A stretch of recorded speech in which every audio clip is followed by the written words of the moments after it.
What you're talking about is something that's known as the Belt and Road Initiative, the BRI, right? The Belt and Road Initiative was something that Xi Jinping put in motion back in, I think, 2017, possibly somewhere around there. And it's the idea that you can basically build a belt, a supply chain and resource belt all the way around the world, just like the old Silk Road, that puts China at the center of it all. So now China can export along that entire that whole Belt Road, and they can also import along that whole Belt Road, with the idea being that they'll import raw materials and export finished products. That's the BRI.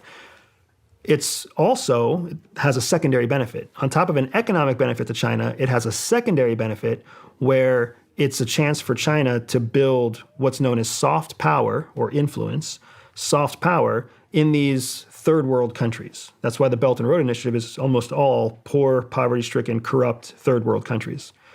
Because China is an autocracy, not a democracy, they don't need approval to do business with anybody. They don't need a majority vote in Congress before they seal a deal with a warlord in Niger. They don't need it. They just go into Niger and they sign a deal. Boom, good to go. Representative of the government, done. 15 minutes and we've got a deal in Africa or Southeast Asia. So that's been their strategy. They want that influence because what they're actually doing is they're leasing for long periods of time access to the mineral and the locations that they're building. So they go in, build an airport, build a road, build water, build everything. They take Chinese employees in to give those Chinese employees jobs. They work, they create all this infrastructure, and the local country signs a lease that says the Chinese government can use this for their own purposes. So now China just built 10 military bases all around the globe. They just call them airports until the time comes that China calls in the favor on their lease and says, hey, we're going to move military transports and military troops. And is the country going to push back? No, because the country is poor and poverty-stricken. Yep. It has no standing military. It needs the Chinese dollars.